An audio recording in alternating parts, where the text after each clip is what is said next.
हरिओम। हरिओम साईं जी। दीपावली की शुभकामनाएं। सभी प्रेमियों को प्रेम भरी हरिओम।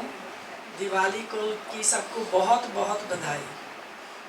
आज बड़े दिनों बाद संत जी का ये रोज का सत्संग मुझे इतना याद आया। रोज आते थे हम और इतना भर भर के लेके जाते थे, इतना भर भर के लेके जाते थे। आज मुझे सचमुच बहुत याद आया, कितने दिनों बाद आज बैठे हैं। ये सत्संग जो है इतना सॉफ्ट, इतना नेचुरल, इतना आनंदमयी है, इसका वर्णन करना मेरे मुख से बड़ा मुश्किल है। तो जब भी कोई आता था बाहर से तब कहता था भी कुछ ऐसा नहीं हो सकता भी इस सत्संग को हम बाहर सुन सके, वहाँ बैठ के सुन सके। तो मैं तो जो कोरोना आया उसका भी थैंक्स करती हूँ, उसका भी शुक्राना करती हूँ। वो आया तो ये सत्संग कहाँ से कहाँ फैल गया। और जैसे ही आगरे के, दिल्ली के, दूर दूर से, भोपाल से, बॉम्बे से, पुणे से संत जुड़ते गए। इतना आनंद आता है जब वो बोलते हैं भी ऐसा हमारा जीवन बदल गया। सत्संग तो हम पहले भी सुनते थे। आज भी किसी से बात हो रही थी, मेरी भाभी भोपाल गई है, कहते भी वहाँ पे सत्संग का पता करना है। मैं कहा ये पता करो भी सत्संग करता कौन है, किसके मुख से सुन रहे हैं। जब दादा भगवान का सत्संग हो और हमारे गुरु जी के मुख से निकलता है तो सचमुच वो अमृतवाणी ही बन जाता है, आकाश से ही निकलता है ऐसा सत्संग। तो हम इतने भाग्यवान हैं भी अब ये सत्संग सुबह शाम दुनिया के कोने कोने में पहुंच रहा है और लोगों का इतना उद्धार हो रहा है। जो भी सुन रहा है कहते हैं इतने सालों में भी जो हमारे में चेंज नहीं आई। सत्संग अंदर उतर गया, अंदर उतर गया। कैसे अंदर उतर गया? कहते मैं पहले कहती थी कि ये जीवन बदल रहा है। कहते क्या बदल रहा है, हमें तो कुछ लगता नहीं है। पर कितने साल हुए, 3 साल ही हुए हैं, तो सभी लोगों का ऑलमोस्ट 500-700 लोग बैठे ही हैं संत जी के पास, जिनका जीवन गुरु से, भगवान से इतना जुड़ गया है, इतना आनंदमय हो गया है। तो आज का विषय मैंने रखा है परमात्मा का घर। परमात्मा कहाँ है, इसके बारे में थोड़ी चर्चा करूंगी, आपसे साथ शेयर करूंगी। यहाँ पे ये एक भजन बहुत चलता था, नी में पजदी सी जंगला पहाड़ा, नी में पजदी सी मंदिरा मसीदा, अंदर बैठे ता आया न ख्याल नी सयो, अंदर बैठे ते आया न ख्याल नी सही। अंदर बैठे ते आया ना ख्याल नी सही। तो दर्शन पाया, ते दर्शन पाया, ते हो गई मालो माल नी सही। शीस झुकाया ते सतगुरु मेरे नाल नी सही हो। तो परमात्मा कहाँ है? तो इस लाइन से, इस स्टैंजे से पता चलता है परमात्मा मेरे हम सब के भीतर ही है। परमात्मा कण कण में है, परमात्मा जड़ चेतन में है। आप क्रिश्चियंस की बात सुनो, वो कहते हैं अभी एक स्वर्ग है, नर्क है। कोई अच्छे कर्म नहीं करेगा वो स्वर्ग में, नर्क में जाएगा, जो अच्छे कर्म करता है स्वर्ग में जाएगा। फिर वो मुस्लिम्स है, वो कहते हैं भी ऊपर अल्लाह का घर है।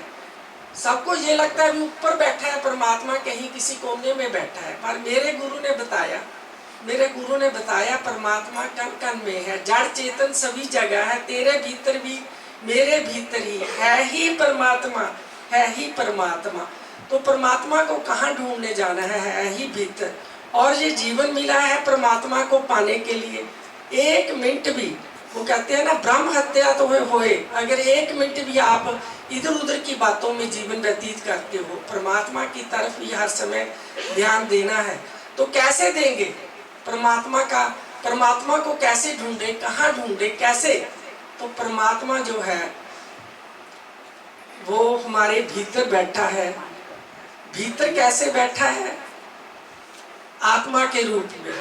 जब कण कण में है तो परमात्मा हर जगह है। तो मैं बात कर रही थी भी क्रिश्चियंस, मुसलमान कहते हैं भी नर्क स्वर्ग है, परंतु हमारे गुरुओं ने बताया भी इससे भी ऊपर है। एक परम आनंद परमात्मा का परम आनंद है, आत्मरस है, उसको मेरा गुरु ही आप सबको बता सकता है। वो ही उसी भाव में ला सकते हैं। और आज जो बैठे हमने आनंद लिया है उसी का नतीजा है, हमने उसी में परमात्मा देखा। तो परमात्मा क्या है, कहते हुए जो प्रकृति है उसमें सबसे पहले नजर आता है। आपने तारों में देखना है, चंद्रमा में देखना है, नदियों में देखना है, झरनों में देखना है, मोर नाच रहा है, झरने बह रहे हैं, नदी बह रही है, फूल अपने रंग बिरंगों में रूप में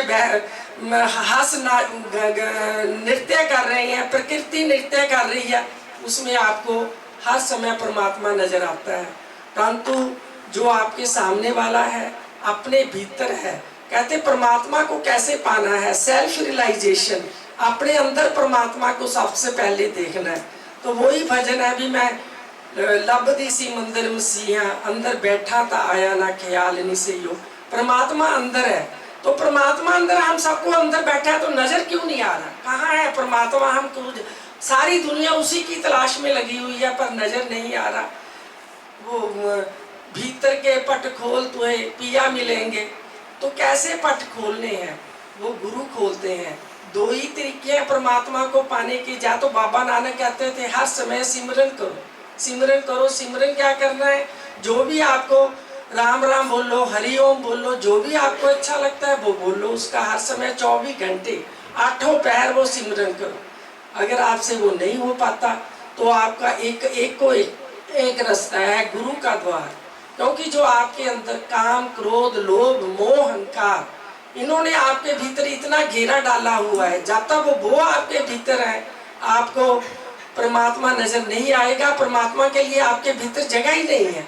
इतने जन्मों से हम ऐसे ही भटक रहे हैं, परमात्मा को पाना चाहते हैं पर पा नहीं सकते, क्योंकि काम, क्रोध, लोभ, मोह से, अहंकार से निकल नहीं सकते। और जैसे ही हम गुरु हमें इन पांचों विकारों से दूर हटाते हैं तो परमात्मा हमारे भीतर आने लगता है और हम परमात्मा का एहसास करने लगते हैं। परमात्मा का आनंद सबसे बड़ा है।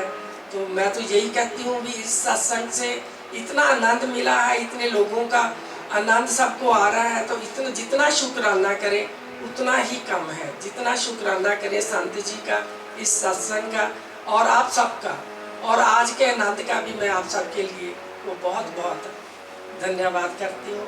हरि ओम।